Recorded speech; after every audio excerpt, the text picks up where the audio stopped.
$440 million in annual economic benefit was forfeited. For comparison, the Super Bowl coming to the Twin Cities of Minneapolis and St. Paul recently injected nearly $500 million into our local economy. Is denying a Super Bowl's worth of economic benefits to a region with significant Native American presence part of a just transition? NGS and Kayenta Mine provide long-term, high-paying jobs for members of the Navajo Nation and the Hopi tribe, and was a major power source for the region. The plant had 500 employees, with more than 85% being Native American, and the mine had over 300, 99% of whom were Hopi or Navajo. Is losing hundreds and hundreds of union Native American jobs with an average salary of $117,000 per year part of a just transition? This plant provided more than 2,000 megawatts of power to Arizona and surrounding states, accounting for millions of homes. Is cutting off low-cost power for millions part of a just transition? According to the superintendent of the Page Unified School District, closure of the Navajo generating station led to a loss of more than $750,000 in revenue from the plant's closure to February of 2020, due to no longer receiving royalties, taxes, permits and lease fees, and scholarships. Is depriving schools of hundreds of thousands of dollars annually part of a just transition? Closure of NGS forced the Page Hospital to lose $500,000, or 1/3 of its annual revenue. Now, the hospital has to choose between upgrading its surgery center or its pharmacy. Is making a rural hospital choose between its pharmacy and surgery department part of a just transition? My Republican colleagues before my time in Congress held a hearing on this topic in 2018, ahead of the closure of the mine and plant. They rightfully warned that the economic impact would be long-lasting and the jobs would be difficult, if not impossible, to replace in the short term. They were correct. These men are still feeling the effects today. Our colleagues in the majority pay lip service to the notion of so-called just transition, while cheering along the closure of mines and power plants and calling for more unnecessary regulations designed to kill energy development and energy independence. Therefore, my Republican colleagues and I look forward to examining this problem with a lens focused on what justice really means: a reliable paycheck, funding for the community, and access to low-cost power. The keep it in the ground strategy of extremist groups will only continue this cycle of premature plant and mine closures, resulting in unemployment challenges that persist for years in affected communities. If we continue down this path, a so-called just transition will remain just out of reach, as these valuable jobs simply cannot be replaced, despite the enduring narrative from the Green New Deal Democrats. I look forward to discussing these important topics today, and Mr. Chair, I yield back. Thank you, Ranking Member Stauber. Would the Ranking Member of the full committee, Mr. Westerman, would you like to make a statement? I would, Mr. Chairman. You are Mr. Westerman, you are recognized for 5 minutes. Thank you, Mr. Chairman. As we come to another hearing with the title Justice in it, I'm thinking about what my colleague, Mr. Stauber, said. The definition of justice is to make right.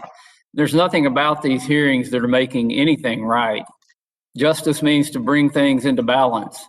That's why we see the scales of justice often depicted with a blindfolded lady. But this is not about justice. This is really about injustice. It's injustice to the American people to put us at a disadvantage in the world. It's an injustice to the American people to put the burden of global climate change on the back of America, where we're only producing less than 15% of the world's carbon emissions.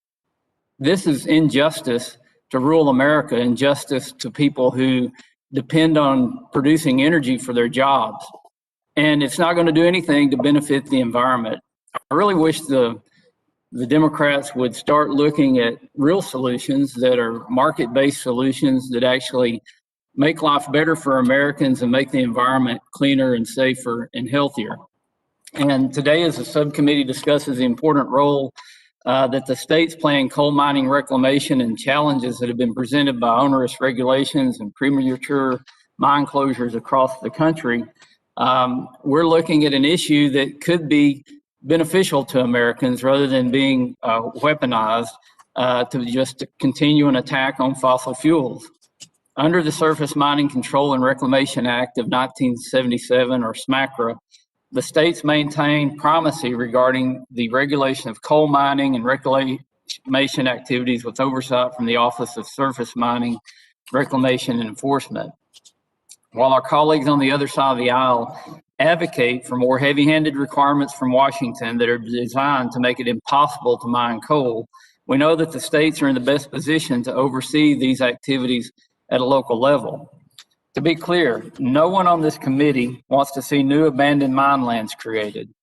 SMCRA requires that operators clean up the land after they mine, and they must post a bond to ensure there are adequate funds to reclaim a mine in the unlikely event they are able to do so. I often wonder if members of the committee have ever had a chance to go out and see a mine, because these operators actually reclaim as they go by conducting contemporaneous reclamation once mining activities in a particular area of the operation are complete. Operators are able to restore the land for purposeful reuse even as mining operations are ongoing, opening up the land for grazing and other purposes. And quite frankly, Mr. Chairman, these reclamation sites that I've seen leave the land in better shape than the natural land surrounding it. We can all agree that responsible energy development requires restoring the land to the best condition possible. And there are countless examples of exemplary reclamation across the country. I look forward to discussing these important conservation practices with our witnesses today.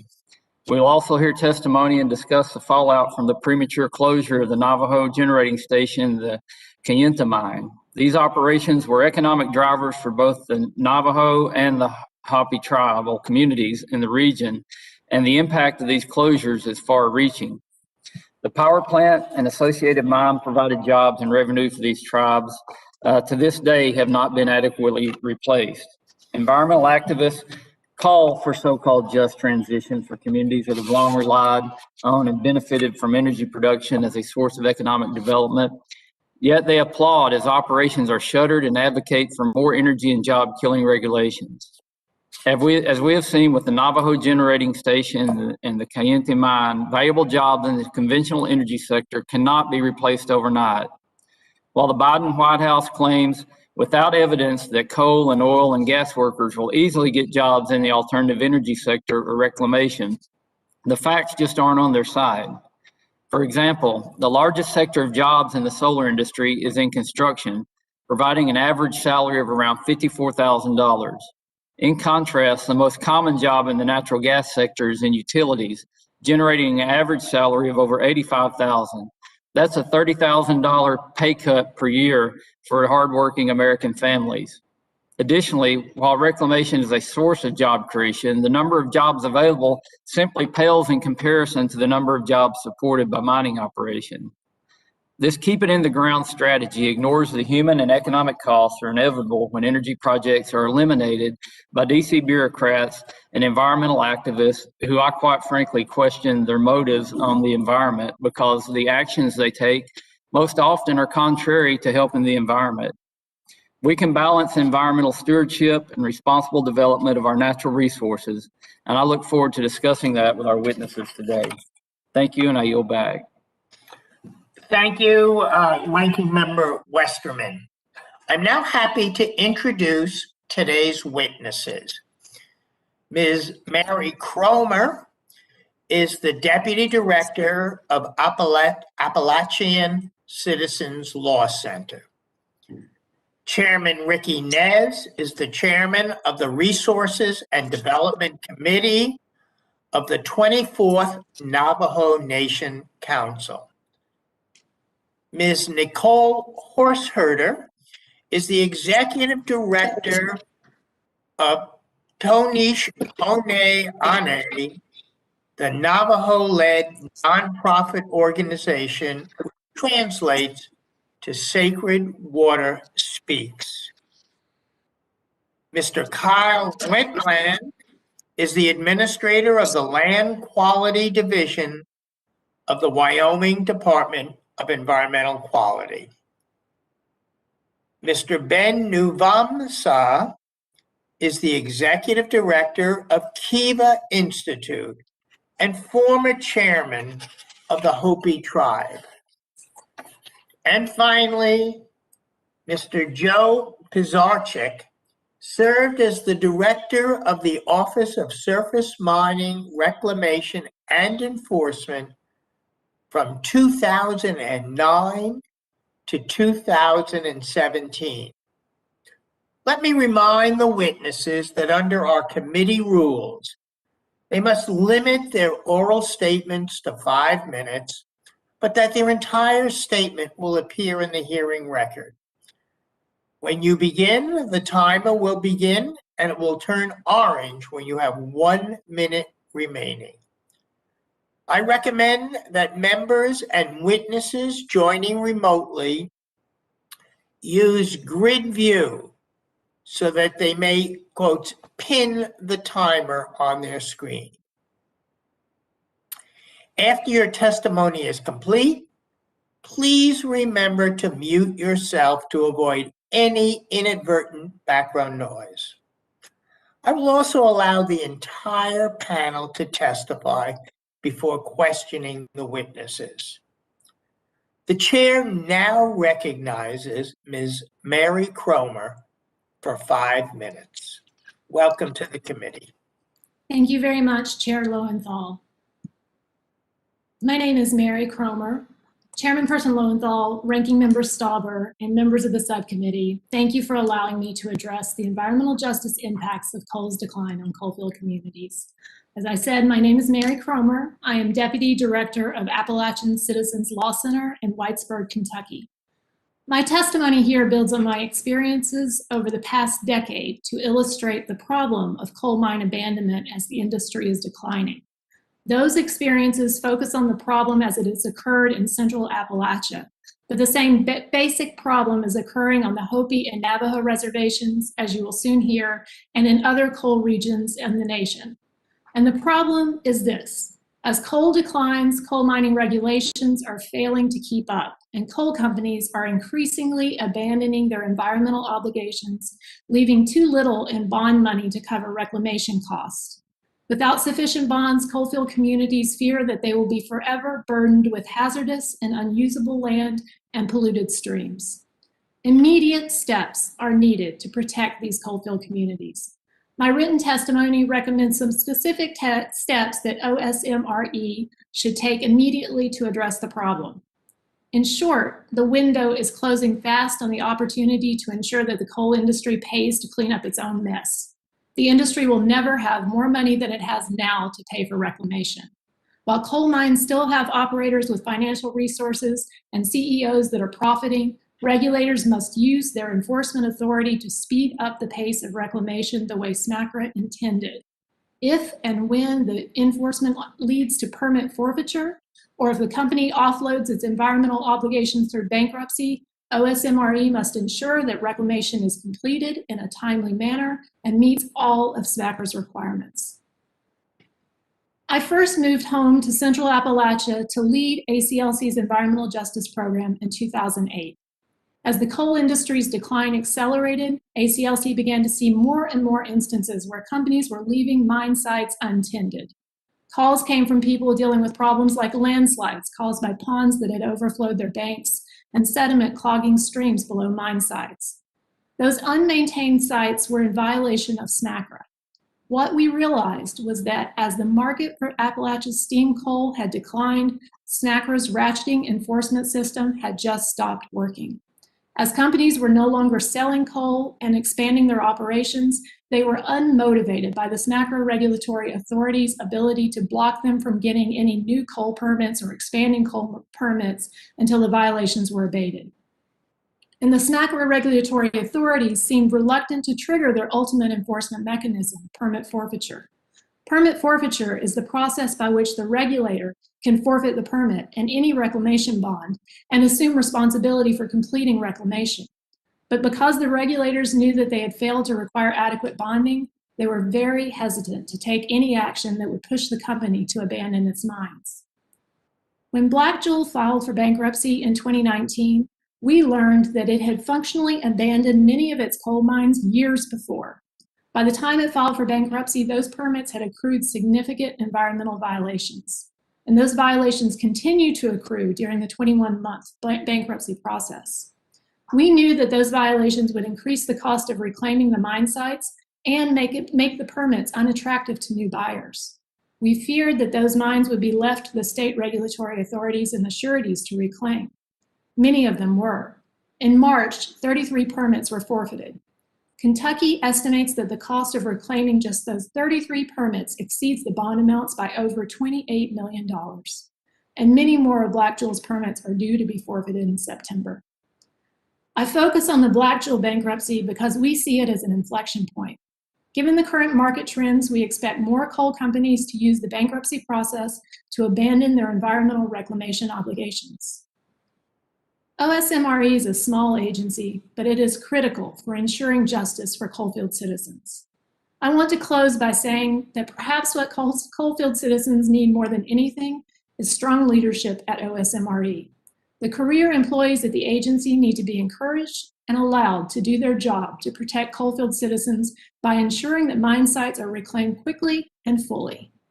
Forcing reclamation of abandoned mine permits will put people back to work and will help rebuild and restore the coalfield's damaged land and waterways.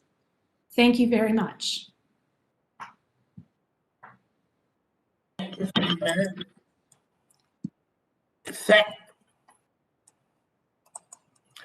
Thank you, Ms. Cromer. The chair now recognizes Chairman Ricky Nez for 5 minutes. Good morning, my honorable leaders. Yate Beneshnantai. Thank you, Chair Alan Lowenthal, as well as the honorable subcommittee members of the Natural Resources Subcommittee on Energy and Mineral Resources. My name is Ricky Nez. I'm a council delegate on the 24th Navajo Nation Council, which is the governing body of the council itself, and I chair the Resource and Development Committee of the council. The council, under the RDC, oversees the Navajo Nation's water, land, environmental protection, cultural resources, minerals, and economic development. And the Navajo Nation is comprised of approximately 399,594 Navajo citizens on over 27,000 square miles of land covering Utah, Arizona, New Mexico, and Colorado. There are 110 chapter community governments throughout the Navajo Nation, and they represent the local people's voices at the local level for what their needs are. As leaders of the Navajo Nation, we have to consider the impacts our natural resources have on providing jobs and revenue to the Navajo Nation today and well into the future. Our elected leaders of the Navajo Nation need to actively plan and prepare for a new energy future. Recognizing the Navajo Nation is blessed with a wealth of natural resources, including the critical minerals and rare earth elements necessary for achieving renewable energy transition. We believe we have the right and responsibility to develop and manage these resources. Thank you so very much for inviting me today to provide a perspective of our energy story, guided by the Navajo Nation's Energy Act of 2013, and the Navajo Nation's efforts to responsibly transition from a coal-based economy to a new energy future. To that point, Honorable Chair Lowenthal and members of the Natural Subcommittee on Energy and Mineral Resource, I cannot stress this point enough. Indian country and the Navajo Nation need to be at the table when discussing the energy future and transition of the United States.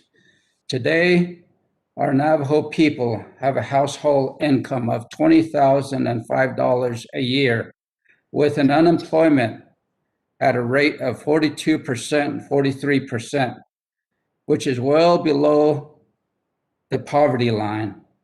This is terribly unfair considering the Navajo Nation holds tremendous energy resources. Simply put, the complex bureaucracy in our federal government often stalls progress and raises the cost of energy development on Indian lands, making it less competitive for investment, and new energy regulations are making it even more problematic for tribes themselves to tap into their resources. Back in 2019-20, the Navajo Nation Council voted to close and decommission Navajo Generating Station and the Kayenta Mine. Today, our people did at that time use coal from the Navajo mine to heat their homes. Each winter, Intech, Navajo Transitional Energy Company, operates with the community's heating resource program, which provides free coal to community members to heat their homes. And also, Navajo Energy Transition has been awarded one of the top awards for having an outstanding also coal mine. As you see, the Navajo Nation is doing its best to transition. More important, at the heart of these operations is the Navajo working family providing for themselves. I just want to thank you so very much, honorable members. And may God bless our great Navajo Nation and the great United States. Thank you. Thank you, Chairman Nez. The chair now recognizes Ms. Nicole Horseherder for 5 minutes.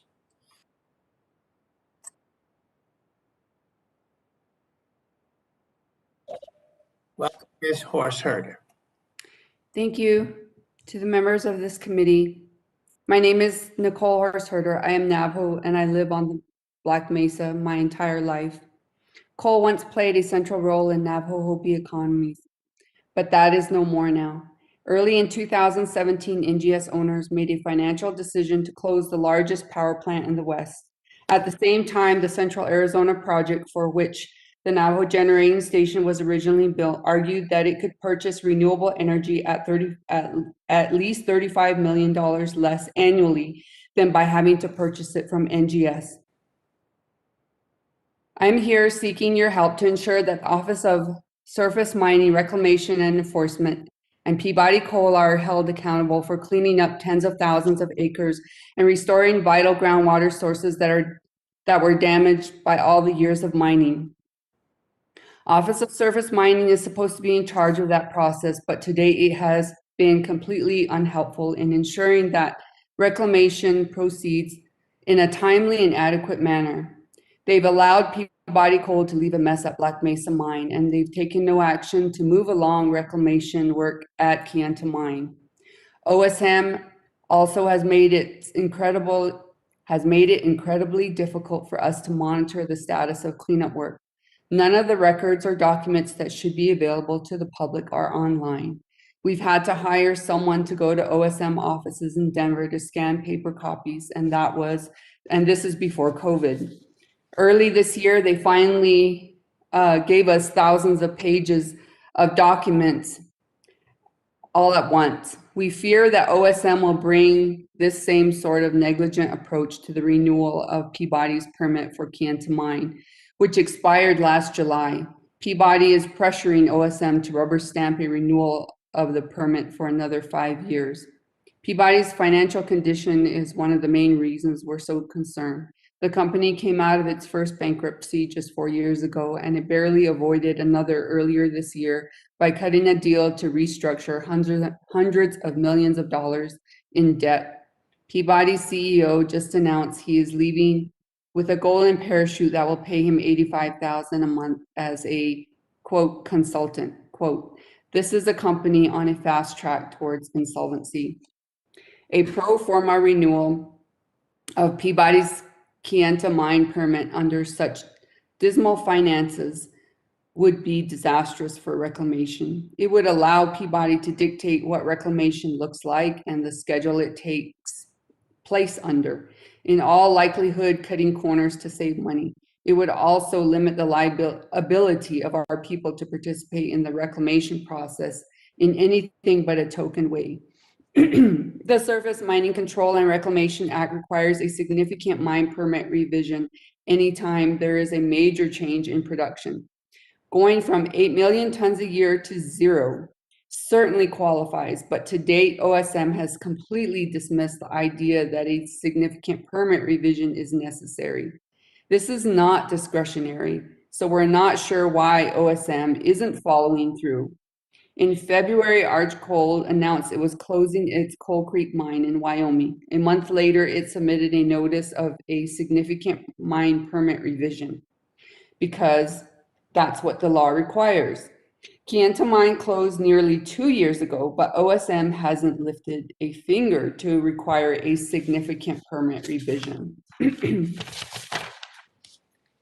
A significant permit revision is critical because it will allow for a comprehensive review of reclamation plans. It will require a whole of government approach with collaboration between OSM and agencies like the Bureau of Land Management, the Bureau of Indian Affairs, and Environmental Protection Agency. It will create a robust public process that will provide our people with a genuine opportunity to have a say in what reclamation looks like.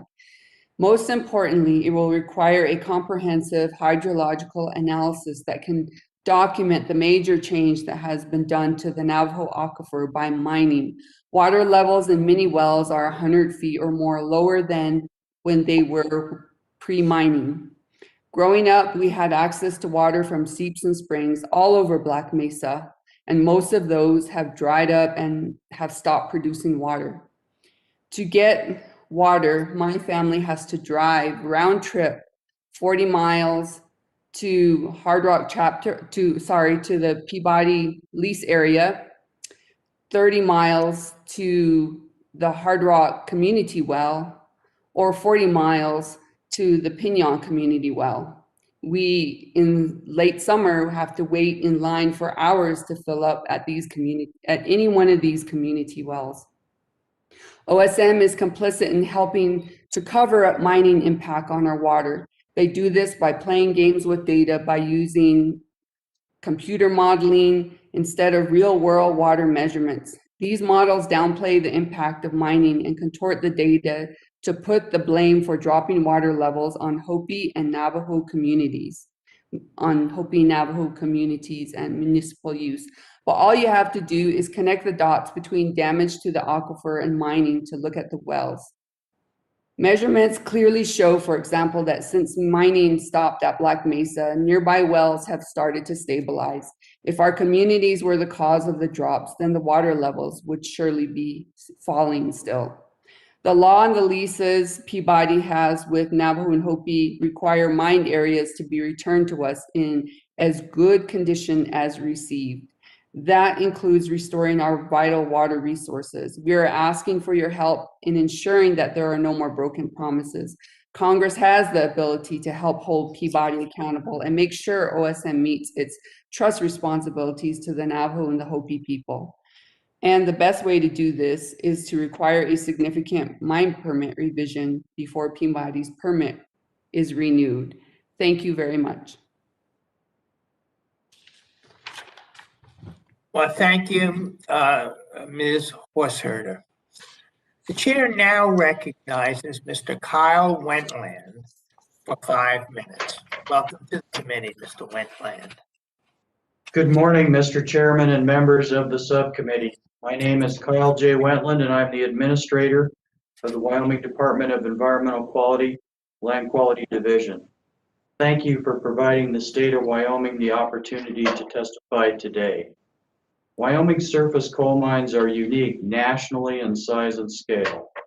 Wyoming manages approximately 86,000 acres of facilities in active disturbance and $2.1 billion of reclamation liability in a manner that protects the state and provides for responsible coal resource development. Wyoming has not had a post-SMCRA coal forfeiture since the program's stand-up in 1980. In addition to active disturbance, Wyoming has approximately 93,000 acres that are in one of 3 phases of bond release, and 53,000 of these acres are back in agricultural production today. Wyoming implements a full-cost bond reclamation bonding program. The accuracy of the reclamation bond calculation is cornerstone to limiting bonding risk. In Wyoming, reclamation bonds are calculated and adjusted annually as part of a required annual report and include an on-site inspection. The reclamation bonds are calculated using Guideline 12, developed by Wyoming DEQ in 1996. Guideline 12 undergoes annual updates and uses real-world third-party data for verification. The reclamation bond costs are structured as if a third party were required to complete the reclamation rather than the operator.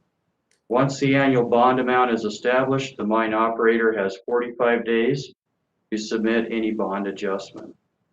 In 2014, as financial distress started to hit the coal industry, Wyoming began updating its bonding regulations. The need to take a new approach was reinforced by the coal industry bankruptcies in 2015 and 16.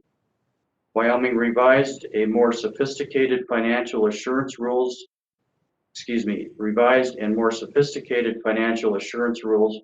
were signed into law by Governor Mark Gordon in May of 2019.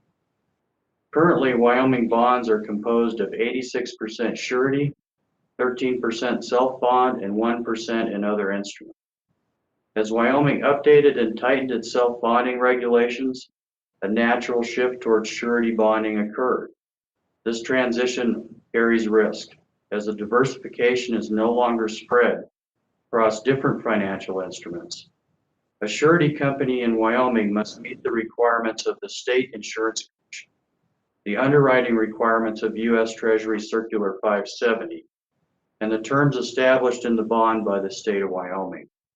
However, as with self-bonding, all risk cannot be eliminated. Self-bonding has received considerable attention following the coal bankruptcy since 2015. Wyoming modified its regulations and established a 3-tiered risk approach that is based on a long-term investment credit rating. This makes Wyoming's approach the same as that of any financial institution extending credit or bonds. Under Wyoming's tiered approach to self-bonding, those companies with the greatest financial strength are allowed to self-bond a greater portion of their reclamation liability. Those whose credit rating places them in the second and third tier rating may self-bond at a lesser amount, and those with a lower credit rating may not self-bond at all. No mine operator is allowed to self-bond 100% of its reclamation liability, and even those with the highest credit ratings must use a separate bonding instrument backed by a third party for at least 25% of their total reclamation obligation. Wyoming's new regulations are more stringent than the federal requirements, as is evidenced by the fact that companies that qualified for self-bond prior to 2015 do not qualify under the new 2019 rules. In summary, Wyoming's experience with coal bonding has highlighted several notable points. Aside from cash, all reclamation bonding instruments have risk. Diversification helps to mitigate overall reclamation bonding risk. promoting diversification by supporting a portfolio of multiple financial instruments, provides useful flexibility to all markets. Sound and thoughtful regulatory requirements can mitigate some of the excess risk of the individual bond instruments. Stakeholder engagement prior to and during development of a regulatory framework secures consideration of more diverse and protective financial instruments, and cooperative federalism between the state and OSMRE ensures that the needs of individual states are met while adhering to the protective framework of SMACRA and the goal of reclaiming coal mines. Wyoming bonding regulations offer a viable blueprint for managing reclamation bond risk and mine closure. Thank you for the opportunity to testify today, and I look forward to answering any questions you might have, and I yield back to the chairman. Thank you, Mr. Wentland. The chair now recognizes Mr. Ben Nubamsa for 5 minutes. Welcome to the committee, Mr. Nubamsa. Good morning. It's a good day today. Thank you, Chairman Lowenthal, Ranking Member Stauber, and honorable members of the Subcommittee on Energy and Mineral Resources for the opportunity to speak to you about the issues that have plagued my tribe and the Diné people for the past 50 years. My name is Benjamin Navamsa. I am Hopi. I am a member of the Bear Clan. I was born and raised in the village of Sangopavi on Second Mesa. I was raised in a traditional environment and received my traditional teachings and Hopi values, which I follow each day. As Hopi people, we have a sacred covenant with our Creator and our caretaker, Masao, to be good land stewards. And that is why we Hopi people are very concerned that there's virtually nothing being done to repair and rehabilitate our lands that have been damaged and destroyed by over half a century of coal mining at Black Mesa. I served as chairman of my tribe and have been involved in issues that impact our lands, our natural resources, our cultural resources, and our environment for a long time, even before my tenure as tribal chairman. Today, I address you on the lack of reclamation of our lands, mined by Peabody Coal Company for over half a century. The lack of reclamation has the deep and lasting consequences for my people, the Hopi Sino, and the Diné Nation, the Navajo people. The most significant of which is the irreparable damage to our primary water source and the Navajo aquifer, and the removal of the remains of our ancestors from their sacred burial sites. The least Black Mesa Mine opened in 1969 and supplied 4 million tons of coal to Mojave Generating Station in Laughlin, Nevada, before it closed in 2005. To deliver coal from Black Mesa Mine to the generating station some 273 miles away, Peabody pumped over 3 million gallons of our precious aquifer water each day, paying the tribe a laughable $1.67 per acre foot. That is 1.5 billion gallons or 4,600 acre feet per year of pristine Navajo aquifer water, the only source of domestic water for our people, the Navajo and the Hopi. Black Mesa now has been closed for over 15 years, and reclamation is still not complete. In my written testimony, I provided photos of the mined area, what it looked like last summer. A little has changed since then. The coal leases require Peabody to return the lands to the tribes in, quote, as good condition as received, end of quote. Kayenta Mine, this is exactly what happened about the scope and pace of reclamation at Kayenta Mine. Kayenta Mine opened in 1973 and provided 8 million tons of coal a year for the Navajo Generating Station, NGS. which was the largest coal-burning power plant in the West before it closed in November 2019. Cayenta Mine shut down 3 months before that, and in the nearly two years since, Peabody has made no progress reclaiming the land in gross violation of the federal law requirement of contemporaneous reclamation. There were more than 2,000 acres that were actually being mined when Cayenta closed. There are still more than 2,000 acres of mined lands that have not seen even the most basic steps of backfilling taking place. The pits, the piles, the mounds of overburden that were there when the mine closed are still there, as you can see in the photos.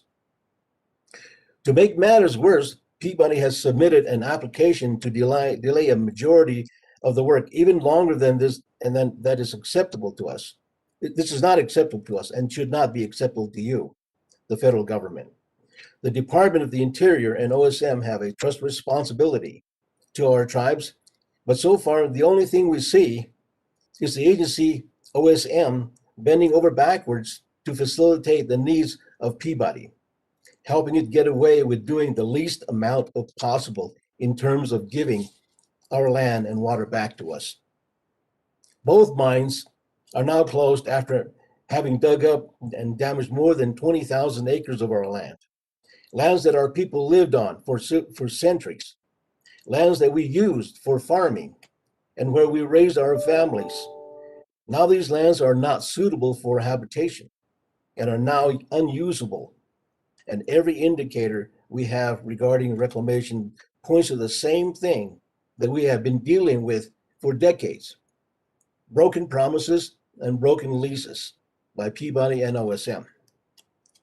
There should be trees and native vegetation growing, springs and seeps for wildlife, for growing corn, and for our sacred ceremonies. None of these exist today. Our ecology has been destroyed. Instead, we have moonscape lands. Mined lands have not been left in pre-mining conditions, as the leases require. In 2015, the Bureau of Indian Affairs wrote a letter to Peabody that his reclamation was, quote, inconsistent with considerable acreage remaining as raw, ungraded, and eroding spoils, largely void of vegetation. We're concerned that OSM and Peabody are shirking their responsibility to reclaim more than 35 square miles of land. We are concerned that Peabody Coal will be allowed to simply walk away without completing its reclamation responsibility. As we speak, Peabody is inching closer and closer to a second bankruptcy in 5 years. All it can, and doing all it can to delay the reclamation work. It is because of this situation that we come to you for your help to make things right. And the federal government has a trust and fiduciary responsibility to our people. It is Peabody's contractual duty and obligation to bring our lands to pre-mining conditions. Our people were promised that good things would come our way if we signed the leases. Our elders, the traditional leaders, objected to the leases, but they were overruled by the tribal council that believed in the federal government. I do want to point out, with the time remaining, I do want to point out that the most devastating impact to our aquifer. 3 million gallons of water pumped a day. And that is significant, and to the point that the aquifer may never be recharged fully. It's an irreparable harm and damage to our lands, affecting our domestic water sources and our ceremonies, and affecting our springs, and that is affecting our ceremonies.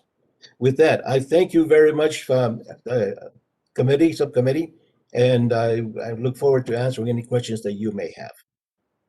Thank you. Well, thank you, Mr. Devamsa. The chair now recognizes Mr. Joe Pizarchik for 5 minutes. Welcome to the committee, Mr. Pizarchik. Thank you, Chair Lowenthal and Ranking Member Stauber and members of the subcommittee for the opportunity to testify. When Congress wrote the Surface Mining Control and Reclamation Act of 1977, no one anticipated the current industry collapse.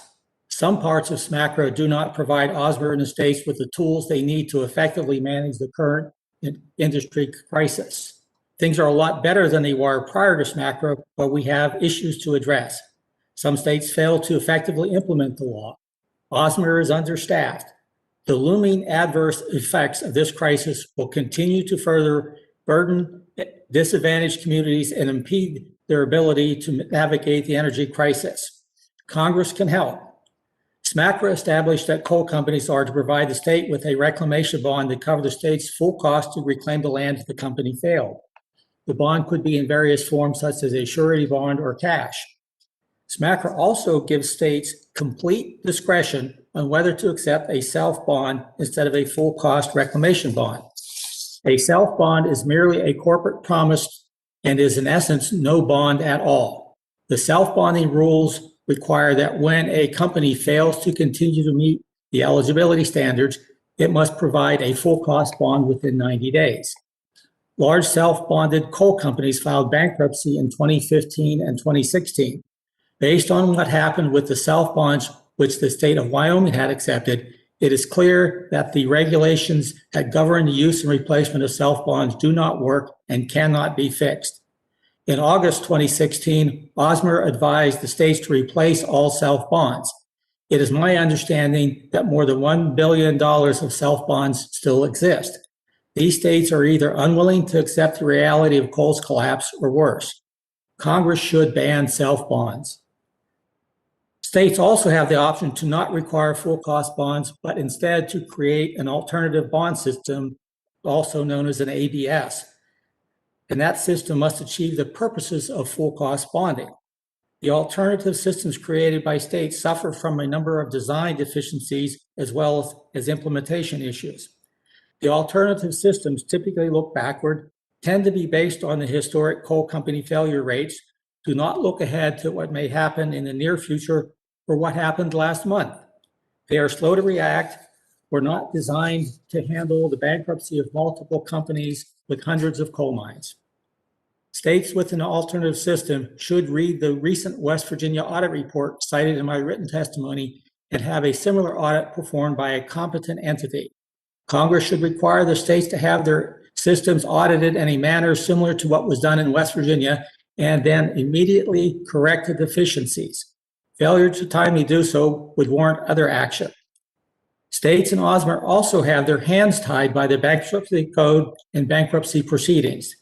The prevailing view is that bankruptcy proceedings should prioritize Chapter 11 reorganization over Chapter 7 liquidation.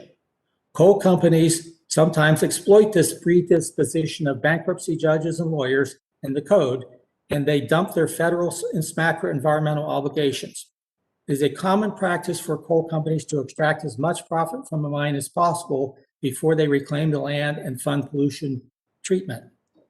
Assets are stripped away from the subsidiary, and underfunded subsidiaries are spun off into a new entity. These underfunded companies are designed to fail. When the company files bankruptcy, any mines that have a glimmer of value are sold to capital vultures for further exploitation and ultimate failure. It is often impossible for OSMR solicitors and state lawyers to overcome the bias of the bankruptcy professionals to the detriment of the environment, state alternative bond systems, and the surface landowners and local community. The bankruptcy code should be revised to prevent coal companies from abandoning their environmental obligations.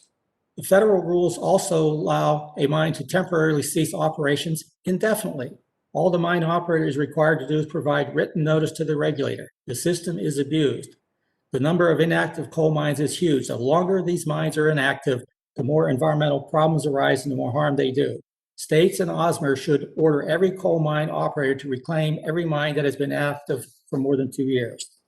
The coal industry collapse has significantly reduced the ability of states to help communities that have suffered for many decades with worthless abandoned mines and polluted water created by pre-law mining. This situation will get worse without action by Congress. Congress should reauthorize the AML fund and provide OSMER $10 billion for states to hire coal miners to restore abandoned mine land and polluted water. Productive land and clean water are the ultimate infrastructure. Thank you, and I'm available to answer any questions. Thank you, Mr. Pizarchik. And I'd like to thank all the panel for their testimony. I want to remind the members of the committee that Rule 3D imposes a 5-minute limit on questions, and the chair is now going to recognize any members of the any members for any questions they may wish to ask the witnesses. I'm going to recognize myself for 5 minutes of questions. As I begin, it's a little overwhelming. The operative word to me is we are in a crisis, and these communities, and especially Indian country, have been really exploited, and it's a really horrible, horrible situation. Mr. Pizarchik, a few weeks ago, several nonprofit organizations sued the Office of Surface Mining, Reclamation, and Enforcement over its failure to require stronger bonding requirements for West Virginia's federally approved surface mining program. Last week, an audit of West Virginia's coal mine cleanup fund found that it was massively underfunded. The president of the state Senate of West Virginia said that this could be a $1 billion problem for West Virginia alone. Can you tell us a little bit more about this worst case scenario here? What happens if OSMER doesn't step in and help fix the fund? What does that look like for the state, its resources, and for communities living near those closed by coal mines? Thank you, Chair Lowenthal. That is a very important question under the circumstances. It appears to me that that $1 billion problem is the result of West Virginia leadership, or perhaps lack thereof. It appears that also from reports in the press that West Virginia is looking for a federal bailout, but the inadequately implemented bond pool is not infrastructure, and the Special Reclamation Fund deficit is due to implementation issues and not primarily due to the decline of the coal industry. It seems likely that if OSMER is not able to help the state work through this, that there will be civil litigation against the state, and it will be would be necessary to force the state to fulfill the obligations it chose when it decided to establish and create an alternative bonding system. Litigation will take time. People in the environment will suffer, streams will be damaged, landslides will occur, homes and roads will be damaged, etc. But I believe ultimately the state will be under court order to not allow the land and water to remain unreclaimed. Thank you. My next question is for Ms. Horseherder. There's long been disagreements between coal workers, non-coal workers, environmental activists, and government officials over the Black Mesa and Kayenta mines and the Navajo generating station. Now that the mines are permanently closed, is there any hope for these groups to find common ground in charting a path forward?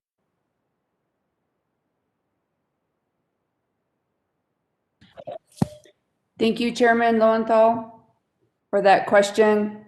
I just want to just a reminder that now that the Navajo generating station and the associated Kayenta mine are closed, I think that the way that I would like for representatives to look at this is that our groups are often, and mine workers and anyone who lives on Black Mesa is interested in the same thing. My group is based on Black Mesa. We're all members of the Navajo Nation. We are neighbors to the Hopi tribe who live on the south end of Black Mesa. And that mine workers who have been working there all these years are primarily Navajo and Hopi members as well. At this point in time, with the current situation, I think that it's safe to say that we're all interested in the same thing, and that we're all interested in the land being returned to Navajo and Hopi people for Navajo and Hopi use as good condition as received. And I think that it's just reasonable and to put mine workers back to work. The better the reclamation is completed, the more jobs there are for miners who have been laid off.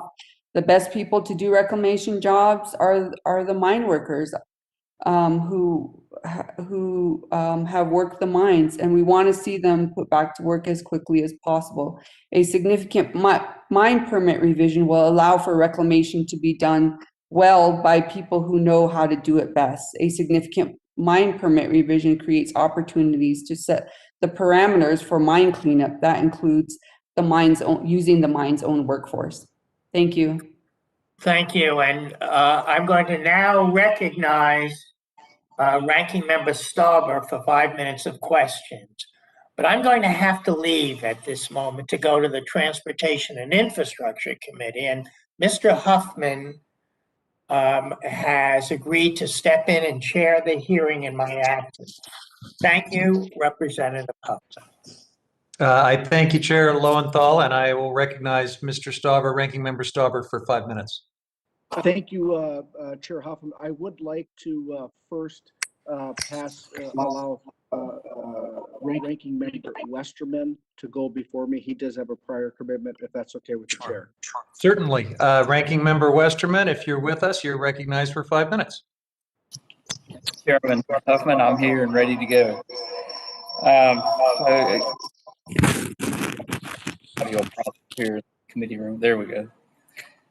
Thank you to the witnesses from being here today. You know, as I listen to the range of testimony from all the different witnesses, it's almost like we're hearing testimony on two different issues and reading testimony on two different issues. Mr. Wentland, I understand you're in charge of environmental quality for the state of Wyoming, so it's a big responsibility that you have where you're actually out every day working to make sure that environmental regulations are met.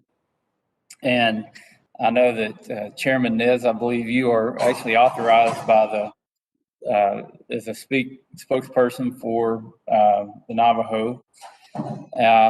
But as we look at the different issues around mine reclamation, you get this idea from one set of testimony that we've got these abandoned mines that nobody's taking care of, that the bonding system is messed up, that it's not working, and the environment's being destroyed. On the other hand, from Mr. Wentland's testimony, I believe in your written testimony, you said that there have been no Title V forfeitures in Wyoming. So, Mr. Wentland, I want to give you an opportunity to kind of maybe set the record straight and push back on some of the things that are happening in Wyoming, and tell the committee what's really happening on the ground. Are there really mines being abandoned? Could you add some more to that? Mr. Chairman, I'll answer to that in a couple of responses here. First, Wyoming's annual report requirement is really key and cornerstone to the process, because in that process, we update and review the bond calculations annually, and as stated in my written testimony, they're structured such that a third party plus contingencies would do the reclamation in the event of a forfeiture. So we're confident in our numbers there, and we're confident in those calculations. And right now, we actively are reclaiming. The mines have always actively reclaiming. I may be unique in being able to answer this question because I've actually reclaimed 6,500 plus acres of Wyoming myself prior to taking the job that I'm in today. So these mines reclaim up to what is typically called the engineering safety factor, which where the active pit is, you can only load the spoils on the spoil sides of the mine so hard before they would fail and pose a significant safety hazard to the workforce. So the mines do that mass dirt movement and they reclaim as tightly as they can to the pits because it's in their best interest to manage those reclamation bond amounts and manage that business structure in their daily business. And we go out and look at that every year as part of our annual report. And there's also what's called an interim PMT created in our bonding process with Guideline 12. We go in and with that calculation of the bond, it's the current disturbance plus the next 1 year's disturbance. And then there's an interim topography created for that mass movement of the dirt, even in the event of a premature failure.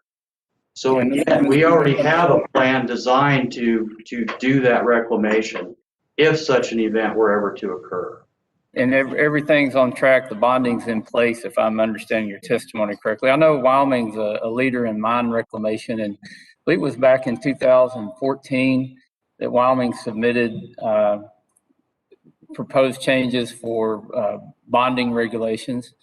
Who was the director at Office of Surface Mining Reclamation and Enforcement during that time? Mr. Chairman, Mr. Pisarcik was the director of OSM at that time, and that program amendment, for clarity, was to clean up the final issues of the stand-up of the Wyoming program.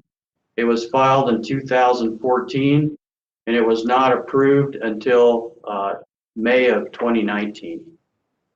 So you were being proactive in trying to clean up mines, and all you got from bureaucrats in Washington were delays until 2019, which I think illustrates better than anything why it's important to let states do their job. I'm out of time. I yield back. Thank the gentleman. The chair now recognizes the gentleman from Southern California, Mr. Levin, for 5 minutes. Thank you to my friend, chairman of my other subcommittee. So it's nice to see you chairing this one in Chair Lowenthal's stead. Ms. Cromer, we've heard about a number of coal companies at which the executives give themselves large bonuses just before filing for bankruptcy. Then they ask to get rid of their health care and pension obligations, saying they don't have the funds to reclaim the land that they mined. These coal companies made promises to clean up their mines and protect their workers, but unfortunately, to me, it seems like they have broken their promises and may not be acting in good faith in some cases. Ms. Cromer, how do workers in the communities you serve react to these bankruptcy proceedings? Thank you, Representative Levin. Yes, I completely agree that companies like Black Jewel are breaking their basic promises, and you're using the bankruptcy process to shield their executives. And that hit particularly hard where I am here in Westchester County, Kentucky. And the miners and the local government leaders and community members are and were angry because it seems that those executives are going to be able to just walk away from their responsibilities. And in addition, those miners and community members and local government leaders are really concerned because there's no backstop. There's no entity that's going to pick up the obligation those obligations that are going to be unfulfilled. But the ability of the miners to effectively respond is really limited by the bankruptcy process. And that goes for the local government leaders and impacted community members as well. They just have very little they have very little opportunity to affect change through bankruptcy. Bankruptcy courts don't lend themselves to participation by workers or by local governments or impacted community members. There are some exceptions where miners are represented by the United Mine Workers. They are often represented in bankruptcy, but most of our mines in Kentucky and Central Appalachia are not union mines, so that option is not available. In Black Jewel, there was another exception. The unpaid miners took some extrajudicial action and they blocked a coal train full of coal from leaving the prep facility there. And they were ultimately supported by the Department of Labor, who determined that that coal was hot goods and could not be sold in interstate commerce. And through that organizing and through their strategy, they were able to get their back pay. But again, that's the exception. And, you know, I mostly represent the community members, the landowners who are dealing with the landslides on their property and choked streams. And they have. Let me ask you, I hate to cut you off, but I want to make sure we get through a couple more questions. And I thank you for what you said. As a community advocate, do you have recommendations for how OSMRE could better incorporate community and worker perspectives when companies bankruptcy or shoring up their bonds? Yes, I do. I hope that OSMRE will start taking a much more active role in the coal bankruptcy process to oppose all attempts to sidestep SMCRA's enforcement and sidestep SMCRA's reclamation requirements. It's the coalville communities that are harmed, but as I was saying, you know, they have almost no recourse through the bankruptcy process. And so OSMRE is in a position to be an advocate for those community members. So it should work with affected community members to bring those voices and those concerns to the bankruptcy judge, because those are just not heard during the bankruptcy process. And I think it's also important that OSMRE uses all of its processes to engage its citizens in any changes that are going on to the permit, any changes that are needed for bonding, any changes such as the closure of Kayenta mine that's being discussed. All of those need full citizen participation, and so it's on OSMRE to do more to engage citizens. Thank you very much for that. With the time I have, Mr. Sarchek, in light of the shortcomings in the coal regulatory program you highlighted in your testimony, what do you see now as the most important duty of OSMRE, and how has that changed now that coal is in decline? I see the most important duty is for OSMR to work as effectively as it can with the state career staff to minimize the damages of the mines with the declining industry. And I think they have the opportunity to take more action and be more assertive if that is not properly done, and to help the states to effectively implement their program, and where the states fail to do so, to pursue the options laid out by the law. Thank you, Mr. Sarchek. I'm out of time. I'll yield back, Mr. Chairman. I thank the gentleman. The chair now recognizes Mr. Tiffany for 5 minutes. Okay, thank you, Mr. Chairman. I'd like to address my first question to Mr. Nez. And you cite in here in your document, the complex bureaucracy in our federal government often stalls progress. Could you just flesh that out a little bit? Sounds like there was some frustration there in terms of federal regulations inhibiting what you would like to do.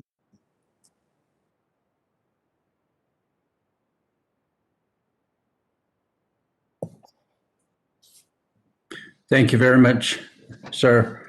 As far as the Navajo Nation having difficulties with the federal government's laws and regulations, at this point, I understand that the 2 closures of Kayenta mine, as well as the NGS, we have sought the assistance of the federal government to intervene, and yet they were not there. They were absent to assist the Navajo Nation.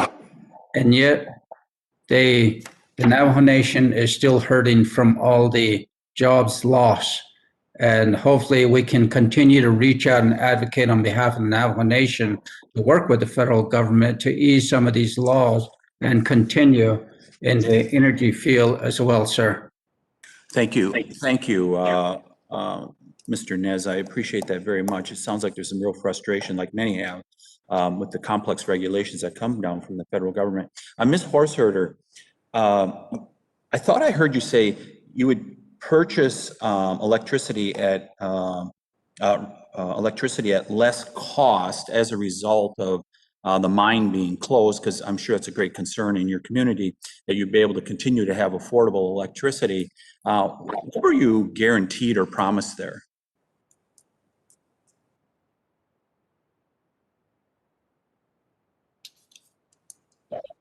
Ms. Sorcerer, you're muted. Yes. There you go. Representative Tiffany, in my testimony, I mentioned that the Navajo generating station shut down, and at the same time that the Central Arizona project for whom NGS was built was arguing that it could buy electricity at less than what it was buying at NGS. And that was my only reference to electricity. Do you want to, is that the question you were meaning to ask me? Yeah, I got the impression from your testimony that you were assured that you'd get electricity at less cost. And I thought you used the number 30%, but I'm not sure of that. But I did hear you say that you'd be able to get electricity at less cost. Is that accurate? No. What I was talking about is that the power from the NGS was no longer inexpensive, and that was the original reason that the NGS was so profitable. But the main purpose for which NGS was built was to bring power to the Central Arizona project so that it could deliver water to Central and Southern Arizona. And at the time that the NGS was coming to a close and the owners had announced that it would close the plant, the Central Arizona project was saying that we no longer can get electricity from the Navajo generating station at a cheaper cost than we can get on the open market. So we would like to purchase electricity from the open market instead of having to purchase from the Navajo generating station. It is no longer as cost effective as we could if we were to go out and just buy electricity from the open market. And they also cited that renewable energy was less costly for them. That was what I was referencing in my testimony. Thank you, Ms. Horserter. Mr. Pizarchik, you stated in here in regards to, I believe it was SMACRA, the wanton land and water destruction were mostly stopped as a result of when SMACRA was put in place. Is that an accurate characterization that I'm reading here? Yes, there was basically 200 years of unregulated coal mining that destroyed hundreds of thousands of acres, polluted tens of thousands of miles of streams, et cetera. And under the current regulatory program, the states and OSMA have done a much better job of protecting the land and restoring or reclaiming the land and water. Yeah, okay. Mr. Chairman, am I running up against time? You have run past time. Okay, okay. I yield back. All right, thank you, Mr. Tiffany. The chair now recognizes Ms. DeGette for 5 minutes. Thank you so much, Mr. Chairman. Thanks for stepping into the breach for this important hearing. And I want to thank all of the witnesses.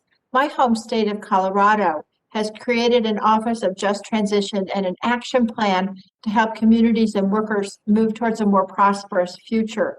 And pretty soon, I'm going to be introducing a Clean Energy Innovation and Development Act bill. And in that bill, which is targeted to get to clean energy, we also have a workforce training and transition title based on this Colorado law. And the workforce title includes several measures to promote access to jobs in the modern energy economy, especially for workers in transition. And so what it does, it creates a new DOE Energy Workforce Transition Office to identify existing resources for displaced energy workers and communities. And it also provides financial and technical assistance to states to develop energy plans to address the workforce and economic transition, and also to establish apprenticeship, workforce development, and university leadership programs. So I'd like to start with you, Ms. Horserter, and ask you whether anybody from state or federal government has helped your community transition and locate new employment. Thank you for that question, Representative DeGette. I am actually working both with the state of Arizona and the state of New Mexico to try to bring about transition and transition support and bring about renewable energy projects to the Navajo Nation. In the state of Arizona, we are working with the Arizona Corporation Commission and the utilities to try to provide some transition support to the Navajo Nation. The problem there is that the discussion, the conversation of just transition is still fairly new. It is not very well supported by the representatives in the state of Arizona. And so we have to continue these conversations in order for them to get better let me just ask you, do you think it would be helpful if we had a federal program to particularly help you do that? That would be tremendously helpful. Okay. Thank you. And I see, Mr. Navamsa, you're nodding your head. Can you also address that? You need to unmute your microphone, sir. There you go. Can you hear me now? Yep. Okay, so yeah, I back what Nicole Horseherder said. Our tribes, the Navajo and Hopi, we were hit with the NGS closure, so it impacted our economy. Then COVID came. There was another hit. So our people, the mine workers, are unemployed. Revenues to our tribes have stopped. So what is the alternative? And I think we have been trying to work with the state's utilities, Tucson Electric Power, Arizona Public Service, to do just transition, have a few dollars, so that we can do something to offset our situation. Yeah, and so if you had a federal program, that would probably really help you to make those plans. Is that right? Absolutely, and if there would be. Sir, yes. Do you mind if I just move on? I have one more question and only a little over a minute left. Thank you. Thank you so much. Now, so under my legislation, the owners and operators of energy-related facilities in the process of closing would have to file workforce transition plans to the new Clean Energy Transition Office. So I just want to ask you, Mr. Pizarchek, would a workforce transition plan submitted 6 months before the closure of a coal facility be helpful to your agency? If that was a regulated coal facility, like a preparation plant or a mine, yes, that would be helpful. If it was a coal-fired power plant, that's outside of OSMER's jurisdiction. I see. Okay. Now, Mr. Horseherder Ms. Horseherder, excuse me, did Peabody Coal give your communities any information like I described? Like, did you know how many jobs would be lost? And would that be helpful to have that information in advance? Yes, so just to be clear, neither Peabody nor OSM provided any helpful information leading up to the mine's closure. It's actually the utilities that did a little bit better job of planning for closure and finding worker jobs. SRP promised a job for every single worker at the Navajo generating station who wanted one. Peabody made no such promises, so. It would have helped. Okay, thank you so much, Mr. Chairman. I yield back. I thank the gentlelady. The chair now recognizes Ranking Member Stauber for 5 minutes. Thank you very much, Chair Huffman.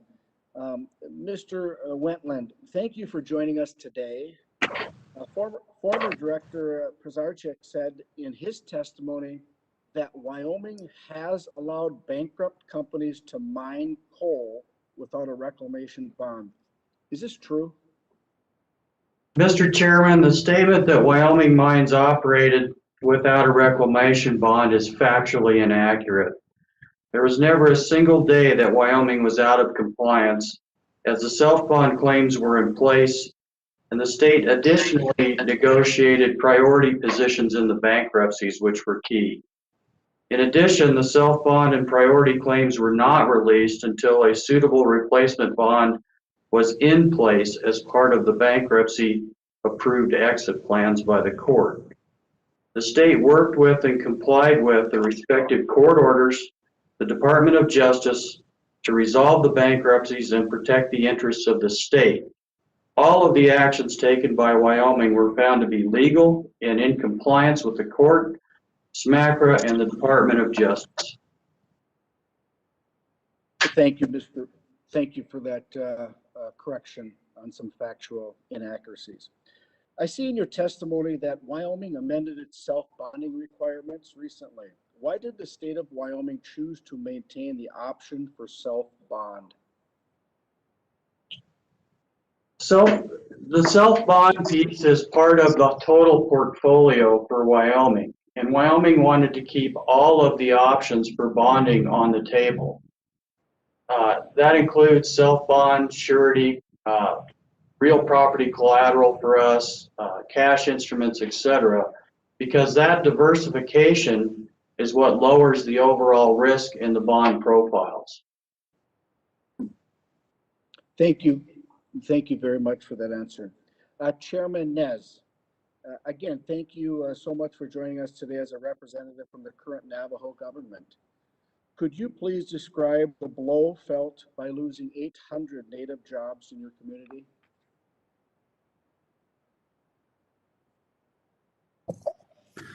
Thank you, Honorable Stauber.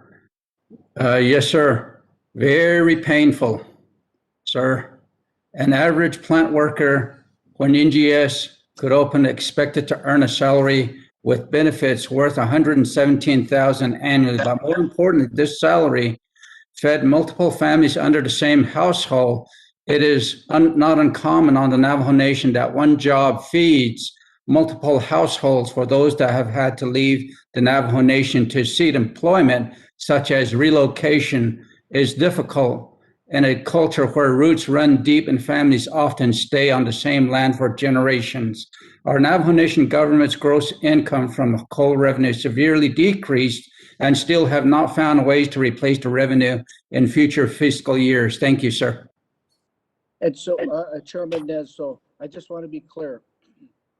Prior to NGS closing, there was 800 Native jobs at this facility, and then with an average of $117,000 per year. Is that correct? Yes, sir. And your if you reduce those job losses, the current average salary for your nation is now $20,005. Is that correct? That is correct, sir. The current rate for people that earn is approximately that amount, sir. Okay. And so as in our entire discussion here, Chairman, as in your opinion, do you consider this a just transition?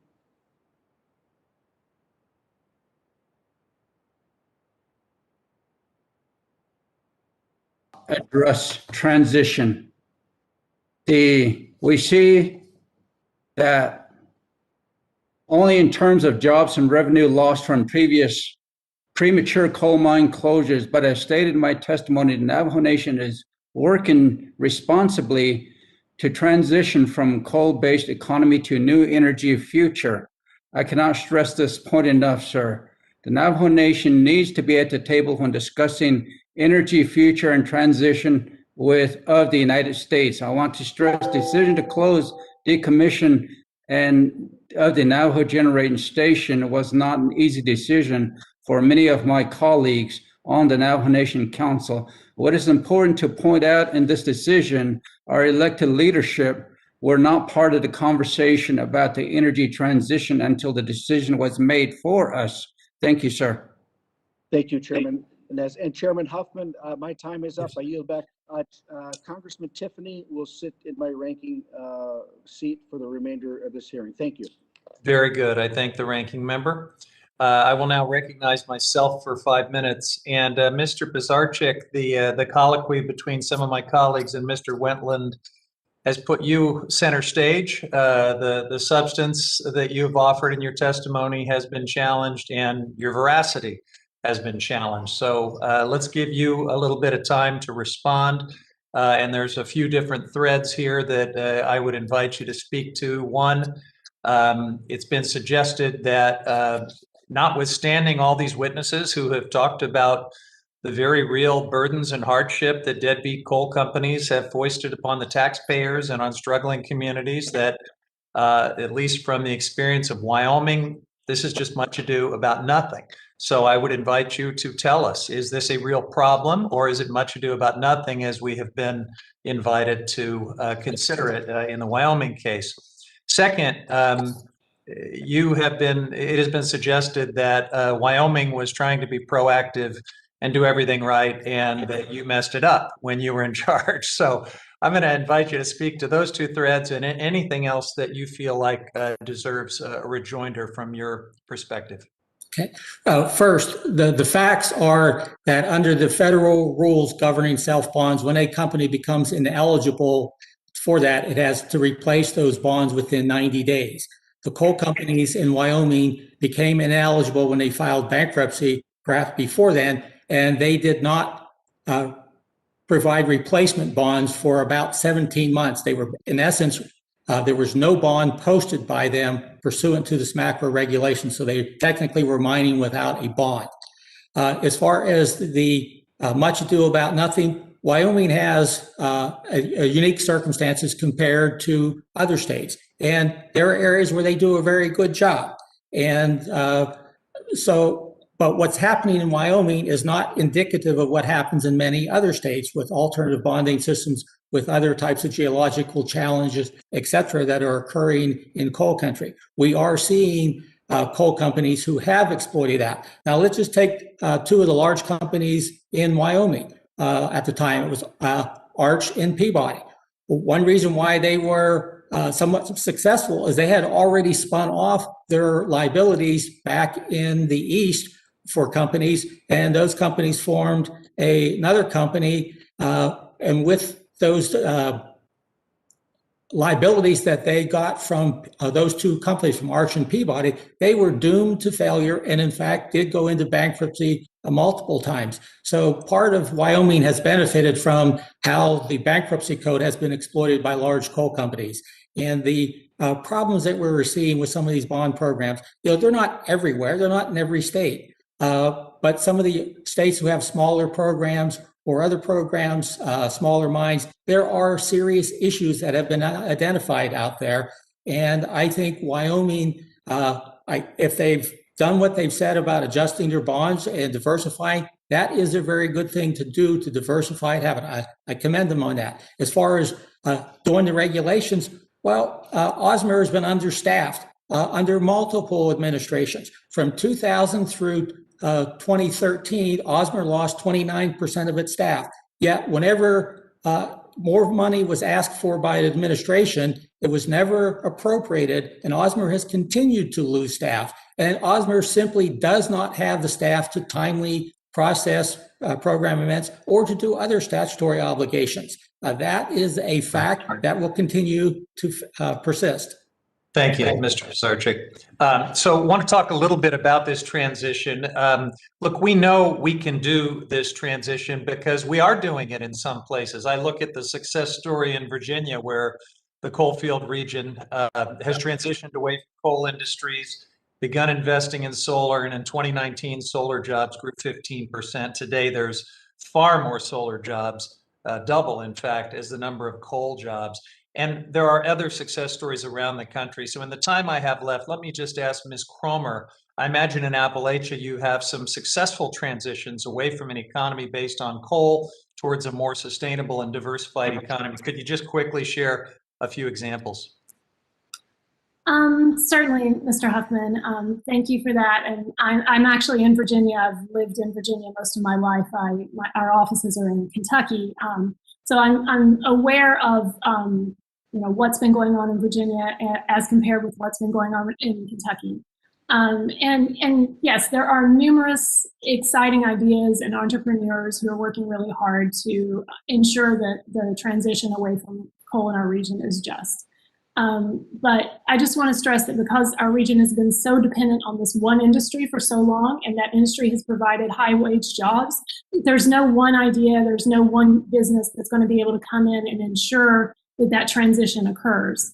I would be happy, I see we're out of time, I would be happy to compile a list of some of the most promising strategies that we're seeing. I would love to follow up perhaps in writing, and I apologize that we have run out of time, but I will pursue this further with you, and I thank you. With that, the chair now recognizes Ms. Harrell for 5 minutes. Thank you, Mr. Chairman. I'd like to yield my time to Congressman Tom Tiffany. Representative Tiffany, you're recognized. Thank you very much, Representative Harrell and Mr. Chair. A question for Director Wentland. Former Director Pizarczyk recommends in his testimony that self-bonds be replaced within 90 days. Is this time frame feasible? Mr. Chairman, the law requires the 90-day requirement. That's incorporated into Wyoming's regulations. With regard to Mr. Pizarczyk's rebuttal, we're going to have to agree to disagree on the situation in Wyoming with the bankruptcies and the self-bonds, because the bankruptcy court, the Department of Justice, and the Wyoming Attorney General simply do not concur with his assessment of that scenario. Why do you think you're successful in Wyoming, but others say that you're not? I think we're successful in Wyoming because we're proactive. We simply can't wait for OSM to act in most cases. The state acts in a manner to protect its own interests as quickly as possible, Mr. Chairman. So did you recently update some regulations? Did I hear that correctly? Mr. Chairman, that's correct.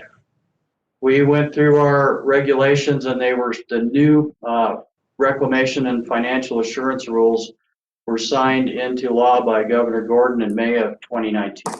Did you get any support from environmental groups? Mr. Chairman, we did. In fact, due to the robust process where our rules go through a advisory board, then to our Environmental Quality Council, we do a massive engagement with the public. Maybe the best way to answer that question would be to read a statement from one of the environmental NGOs regarding our new rules. That statement is, and I quote out of the transcript from the September 19, 2018 meeting. We support the rule package. We think the staff's done a good job answering the questions, wrestling with these really complex and tough issues, and has crafted a solution that will protect the state and the taxpayers going into the future. So, Mr. Chairman, yes, we did receive broad support for the new rules. Yeah, that's good to hear. Any interest in Wyoming coal from foreign interests or foreign countries at this time? Mr. Chairman, I believe there is still an interest in offshore coal to some degree. It really comes down and depends on port space. And I believe the governor of Wyoming is continuing to pursue those potential issues. So in the Obama-Biden administration, it became pretty common with the regulatory agencies to execute sue and settle, the practice of sue and settle. And some of the testimony that I've heard today, I'm getting a whiff that we may be seeing that again. Does that concern you that we're going to see the sue and settle practice rear its ugly head once again? Mr. Chairman, I think the most important piece there is that the states have an active seat at the table in any of those actions. That's where we can be the most effective.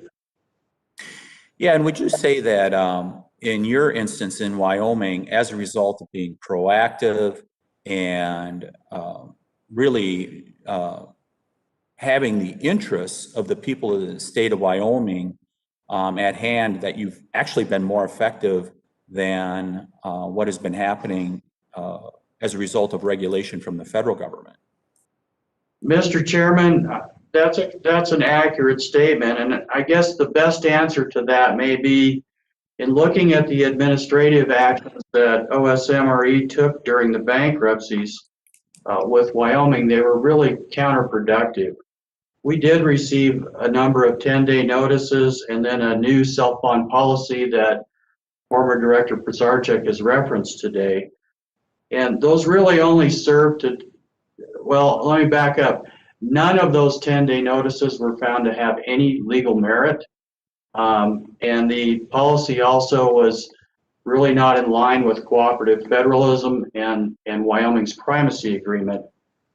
And really what those actions did was take really needed resources away from Wyoming in addressing the complexities of the bankruptcies.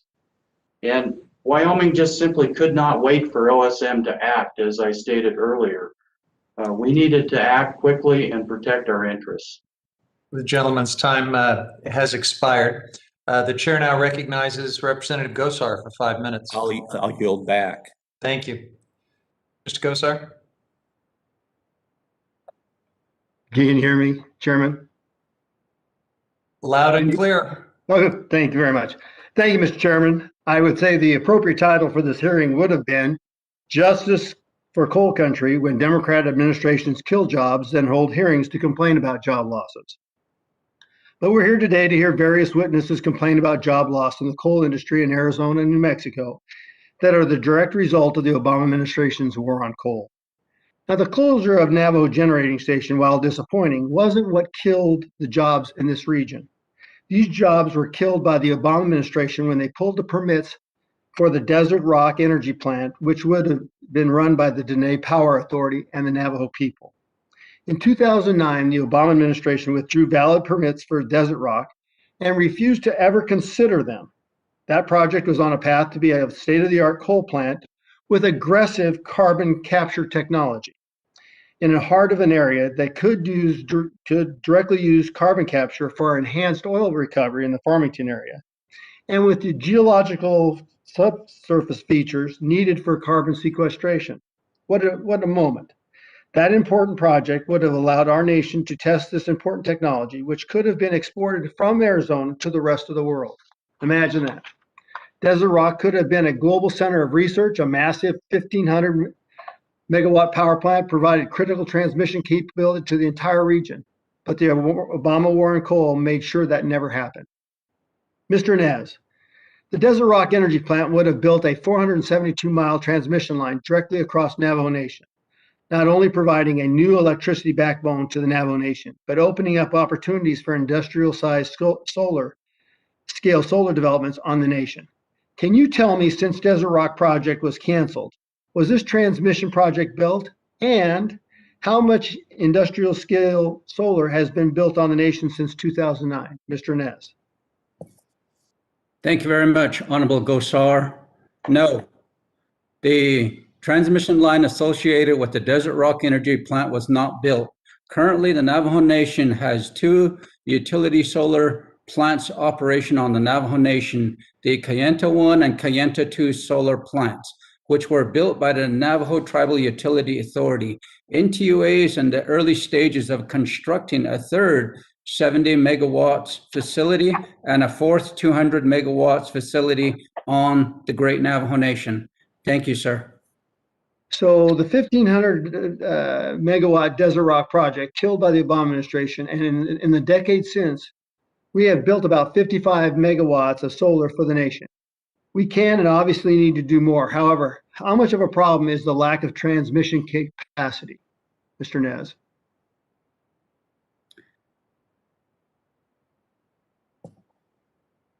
Thank you, sir.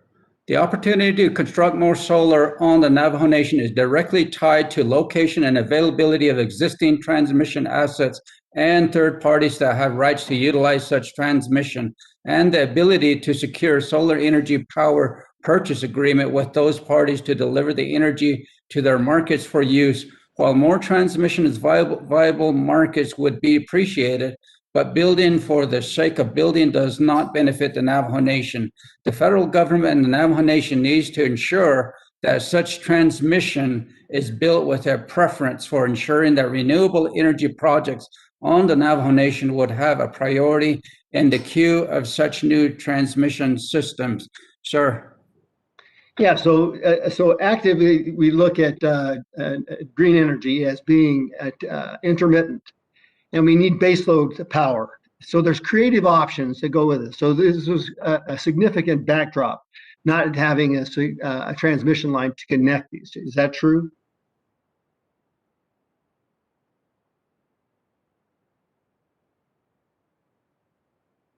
I take it you said yes. We haven't built nearly enough to replace the Navajo generation, certainly nowhere near enough to replace Desert Rock. And yet we have a White House that is continuing bent on killing jobs by banning oil and gas development on federal lands, killing pipelines and killing mines, all for the promise of other jobs that we can see from this direct example never seem to come for people impacted on the ground in real life. Mr. Nez, in your testimony, you talk about the helium future for the Navajo Nation, and I agree that this is a critical component and desperately needed critical mineral. In addition, the Russian Federation is aggressively working to control the global helium market, and the Navajo Nation's development of your resources would be an important counter to Russian efforts.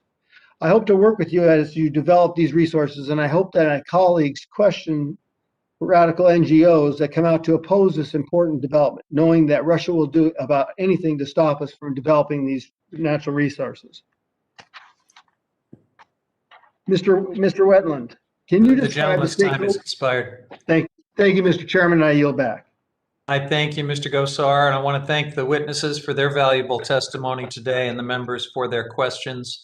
The members of the committee may have some additional questions for witnesses, and we will ask you to respond to those in writing under Committee Rule 3.0. Members of the committee must submit witness questions within 3 business days.